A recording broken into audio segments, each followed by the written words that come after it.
अज्ञानतिमिरान्धस्य ज्ञानाञ्जनशलाकया चक्षुरुन्मीलितं येन तस्मै श्री गुरुवे नमः। अज्ञान के अंधकार में जो अंधे हो चले हैं, ऐसे उन अंधों की आंखों को जिन्होंने अपने ज्ञान अंजन की शलाका से खोल दिया और निज स्वरूप का दिग्दर्शन करा दिया, ऐसे उन परम समर्थ गुरु महाराज के श्री चरणों में आइए हम सभी शत शत नमन करें, प्रणाम करें। गुरु महाराज का यह भव्य और विलक्षण दरबार, यह अद्भुत अनुपम आध्यात्मिक शांति जो इस समय हम आप सभी अपने अंतस में अनुभव कर रहे हैं, यह सब उन्हीं की अहेतु की कृपा का प्रसाद है, प्रतिसाद है। हम आप सभी ने अभी जो साधना की, यह साधना के संबंध में परम समर्थ गुरु महाराज की अमोघ वाणी है, उन्हीं के महान ग्रंथ साधना के अनुभव में, कि साधना है क्या। इस शब्द का अक्सर कर लोग अपने अपने तरीके से अर्थ निकालते हैं, व्याख्या करते हैं। परम समर्थ गुरु महाराज कहते हैं कि सांसारिक अर्थों में तो इस शब्द का प्रयोग शायद नहीं किया जाता, लेकिन इस शब्द का प्रयोग एक प्रसंग में किया जाता है, और वो है आत्म साक्षात्कार अथवा परमात्मा को प्राप्त करने के लिए जो भी प्रयत्न किया जाता है वह साधना है। आत्म साक्षात्कार, स्वयं को जान लेना, सेल्फ रियलाइजेशन, या यूं कहें कि परमात्मा की प्राप्ति को किया जाने वाला प्रत्येक यत्न प्रयत्न वह साधना। और इसके परम समर्थ गुरु महाराज कहते हैं कि दो मार्ग अनंत काल से प्रचलित हैं। प्रथम तो बाहरी, जिसमें कि हम जप तप यज्ञ तीर्थ इत्यादि करते हैं, बाहरी साधन है। वो कहते हैं कि इनसे एक भूमि तो तैयार होती है, निरर्थक तो नहीं है, लेकिन एक भूमि तैयार होती है, बस इससे ज्यादा कुछ नहीं। एक दूसरा जो उपाय है, यत्न है, वो है आंतरिक साधन। वास्तव में यही साधना है। भीतर की यात्रा जिस क्षण प्रारंभ होती है, अंतर की यात्रा, जीव के अंदर जब यह प्रबल जिज्ञासा उत्पन्न होती है, तीव्र उत्कंठा कि मैं कौन हूं, मेरे अस्तित्व का कारण क्या है, प्रथम तो यह जिज्ञासा उत्पन्न हो, और उसके पश्चात में वह जब प्रथम कदम उठाता है अपने भीतर की ओर, यह आंतरिक साधन ही वास्तव में साधना है। और इस साधना का जो उद्देश्य क्या है, क्यों करें, ये दूसरी बात वो कहते हैं कि आत्मा वैसे तो परम निर्मल थी, परम पवित्र थी, ईश्वर अंश जीव अविनाशी, लेकिन प्रकृति के सानिध्य में आने से इसमें जो विकार उत्पन्न हुए, जैसे कि परम आराध्य से अभी आप सुन रहे थे पंच क्लेशों के बारे में, अविद्या, अस्मिता, राग, द्वेष, अभिनिवेश इत्यादि। मन जो है इसमें जो मध्य में था, मन अपने असर में ले लेता है बुद्धि को और उसका प्रभाव आत्मा तक जाता है। बुद्धि भी मन के असर में आकर अस्थिर सी हो जाती है, उसमें जितने विकार थे वह परिलक्षित दिखाई देने लगते हैं और आत्मा तक। परम समर्थ गुरु महाराज की वाणी है कि साधना का जो उद्देश्य है, क्यों करें, मन को एकाग्र करके एक उस स्थिति तक ले जाना जहां निरोधावस्था है। मन एकाग्र हो जाए किसी भी तरीके से। नए युवा भी बैठे हैं जिसे हम कंसंट्रेशन कहते हैं, फोकस्ड हो जाना, मन एकाग्र भी हो और उसके बाद में मन की जो वृत्तियां थी, मन जो बाहरी तरफ उसका जो गमन था, जो भाग रहा था, उसकी जो दौड़ थी, वह उस स्थिति में आ जाए जहां पर कि निरोध अवस्था है, संपूर्ण नियंत्रण मन पर, निरोधावस्था माने। जब यह स्थिति आ जाया करती है तो वहां मन भी शांत, बुद्धि भी शांत और आत्मा अपने स्वरूप को देख पाती है, जो मैं वास्तव में था। सेल्फ रियलाइजेशन, जैसे गुरु महाराज जी का आत्म साक्षात्कार। साधना इसलिए करें। और एक बात और कहा करते थे वो कि तत्वमसी द्वैत की एक अंतिम और बहुत ऊंची अवस्था है। यह जो संस्कृत का बड़ा सुंदर से 3 वाक्य हैं, 3 शब्द हैं, गुरु महाराज की ये अमृत वाणी है। तत्वमसी बड़ी ऊंची अवस्था है द्वैत की। तत्वमसी, इसकी व्याख्या करते हुए कहते हैं कि इसे हम ऐसे देखें, त्वम तत् असि। हम आप सभी थोड़ा सा गहराई से विचार करें। वह गुरु शक्ति जो होती है हमें कहां तक ले जाती है, उसकी महिमा का वर्णन उसके बाद ही संभव है, उसको आप अनुभव कर पाएंगे जब जीवन में ऐसे महान समर्थ संत का पदार्पण होता है। तो ये जो 3 शब्द हैं, त्वम तत् असि, पहले तो वो बोध कराते हैं कि तू कौन है। त्वम, कौन है तू?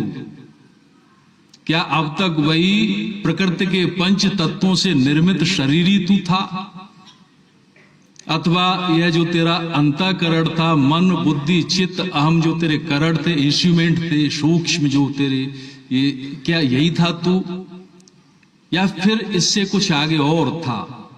त्वम, इसका बोध कराते हैं। मैं अक्सर कर पूज्य चाचा जी से बड़ा सुंदर सा एक दृष्टांत सुना करता हूं, बड़ा मर्मस्पर्शी और आंखें खोल देने वाला, कि एक सिंगनी को शिकार के दौरान प्रसव हुआ। वह तो चल बसी, वह बच्चा छोटा सा जो शेर का बच्चा था, नवजात, वह भेड़ों में पला, उन्हीं में बड़ा हुआ और बस बड़ा भी हो गया, युवा भी हो गया, लेकिन बस वैसे मिमियाना, घास फूस खाना। एक बार एक जंगल का राजा जो शेर था, उधर से उसने देखा कि भेड़ों के झुंड में एक इतना युवा बलिष्ठ सिंह, वह उस तरफ गया तो भेड़ें भागी, वो भी भागा। उसने रोका, तू कहां जाता है, रुक। डरा था, बड़ा कांप रहा था, थर डर के मारे। उसने कहा रुक, मेरे साथ चल। बड़ा डरा हुआ था, सहमा था, लेकिन विवश था, चलने लगा। वो एक झील के पास ले गया और शेर ने कहा कि पहले अपनी शक्ल देख, इसमें इस शांत जल में शक्ल देखी। उसने कहा, अरे मैं तो बिल्कुल इस जैसा ही हूं। उसने, हाँ तू यही है, अब तू जरा जोर से दहाड़, जैसे मैं दहाड़ रहा हूं। उसने, सिंह ने एक दहाड़ मारी बड़ी जोर से, और उसने कहा तू भी ऐसा ही कर। उसे अपने स्वरूप का बोध हो चुका था। तू वह है, ईश्वर अंश, तू परमात्मा का अंश है, विस्मृत है अपने स्वरूप से, क्योंकि तेरा जो संग है वह इस जड़ प्रकृति से हो चुका।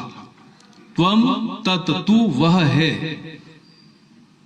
गुरु महाराज साहब कहते हैं, वास्तव में जिस क्षण यह बोध कराते हैं वह गुरु, वह परम चिन्मय गुरु सत्ता जब स्मरण करा देते हैं, उस समय साधक की स्थिति वही होती है। वह कह उठता है, अब तक मैं था, अब तू ही तू है, सिर्फ तू ही तू है, मैं रही नहीं जाती।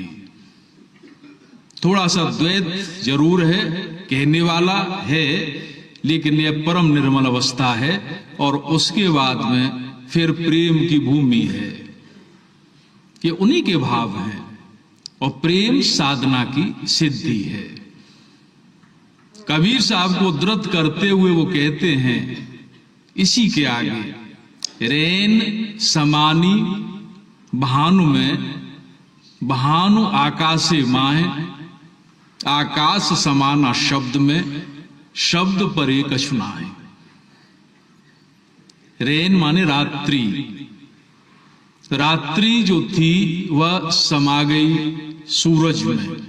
आप देखते हैं कि जब सूर्य निकलता है, रात्रि उसमें विलीन हो जाती है, पता नहीं चलता रात्रि कहां गई। रेन समानी भानु में, भानु आकाशे माए, और भानु व सूर्य कहां समा जाता है, आकाश में। कबीर साहब कहते, बड़े रहस्यमयी वाक्य, आकाश समाना शब्द में, और आकाश जो था वो शब्द में समा जाता है।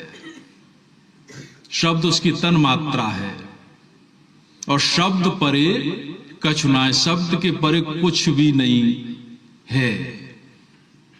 अब विचार करें, इसकी व्याख्या करते हुए गुरु महाराज कहते हैं, ये रात्रि जो है यह स्वरूप है, यह रूपक है अज्ञान का।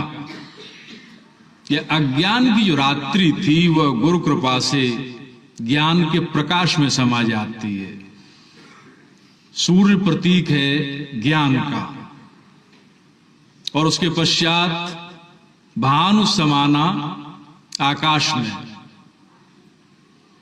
आकाश जो है वो परम चेतना का निर्मल आकाश है। ज्ञान का सूर्य भी, क्योंकि ज्ञान में भी एक अहम रह जाता है, थोड़ा सा द्वैत है, बड़ी गहरी बात है, बड़े रहस्य की बात है। वह ज्ञान रूपी वो प्रकाश, वो जो सूर्य है, वह भी समा जाता है शब्द में, अपनी ही तन मात्रा में। और उसके आगे, वो शब्द के आगे भी, जैसा कि महापुरुषों ने कहा, उस प्रणव अक्षर के बाद जो हलंत है, वो जो गुंजार है, उसके बाद में कुछ भी शेष नहीं रह जाता, कुछ भी नहीं, वही परमात्मा है। शब्द परे, शब्द के परे, बियॉन्ड, उस शब्द के परे एक चीज है, वह कुछ भी नहीं, नथिंग। एक बार बड़ा एक रोचक वार्तालाप मेरा भी फिलहाल में हो रहा था, परम भागवत परम पूज पंडित जी महाराज के अनन्य शिष्य एंथोनी जी से, ऑस्ट्रेलिया में भी निवास करते हैं। पिछले कुछ दिनों पूर्व ही एक बड़ी अद्भुत सी बात वो कहने लगे कि एक बार मैं आश्रम पर टूंडला बैठा हुआ था, तो चाचा जी, पंडित महाराज को चाचा जी कहते थे, चाचा जी मुझसे बोले, और अंग्रेजी में वो वाक्य एंथोनी जी ने मुझे सुनाया कि the purpose of meditation is not to achieve something, but the purpose of meditation is to achieve nothing. इसका अर्थ इस प्रकार से है, जो अभी हम आपने ध्यान किया कि ध्यान का जो पर्पज या लक्ष्य या उद्देश्य है वह कुछ प्राप्त करना नहीं है, समथिंग, बल्कि ध्यान का उद्देश्य है टू अचीव नथिंग, कुछ भी नहीं या कुछ भी शेष नहीं रह जाता। गहरी बात है। या विचार का विचार भी न रह जाए, जो हमने आपने अभी किया, ये ध्यान,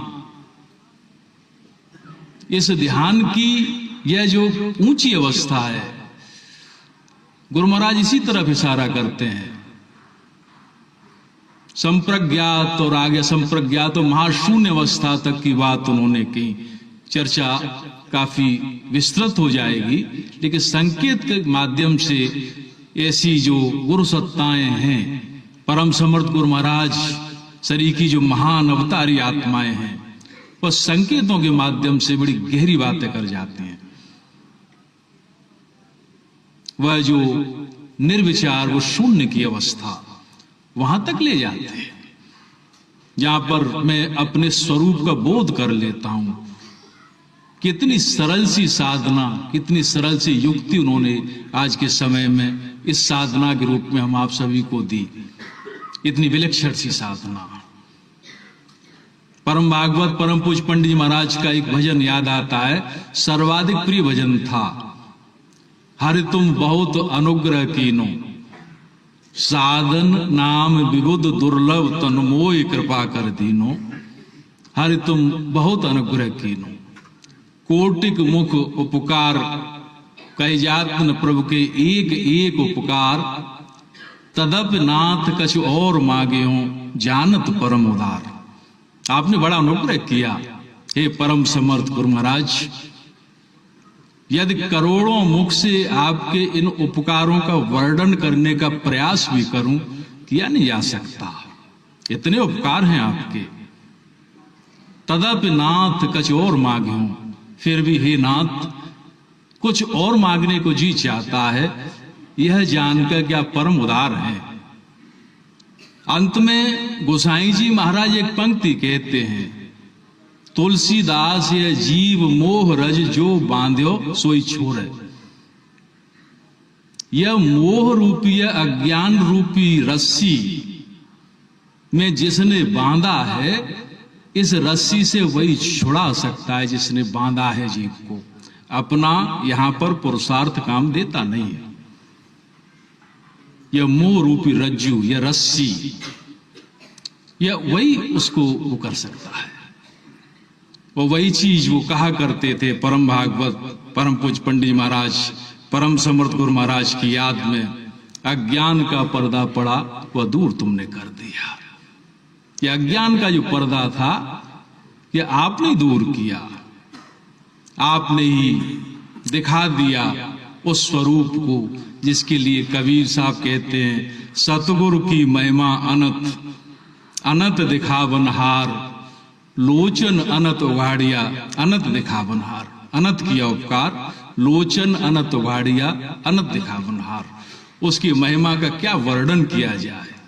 अनंत है समर्थ गुरु की महिमा, अनंत उसका उपकार है मेरे ऊपर, क्योंकि उसने इन नेत्रों को जो बंद थे, जन्म से बंद आते, चर्म चक्षु तो खुले होते हैं, लेकिन उसने लोचन अनंत उघाड़िया, नेत्रों को उसने खोल दिया। और जिस क्षण वो नेत्र खुले, अनंत दिखावनहार, उसने उस अनंत का दर्शन करा दिया, उस एटर्निटी का जो अनंत थी। और उसी क्षण साधक कह उठता है श्रीमद् भगवत गीता में, अर्जुन की भांति, नष्टो मोहा स्मृति लब्धा त्वत्प्रसादान मया अच्युत स्थितोस्मि गत संदेह करष्ये वचनं तव। मेरा ज्ञान नष्ट हो गया, मुझे स्मृति प्राप्त हो गई, मैं एक अवस्था को प्राप्त हो गया। अब मैं वही करूंगा जो आप कहेंगे। यह साधक कह उठता है। हमने आपने वही साधना समय की है। हम अपने हृदय में, अपने चित्त में वही असीम शांति का अनुभव भी कर रहे हैं। गुरु महाराज साहब से आइए सभी प्रार्थना करें, हम सब पर दया करें, कृपा करें, ताकि हम जीवन की सार्थकता को प्राप्त कर सकें। गुरु महाराज दया करें।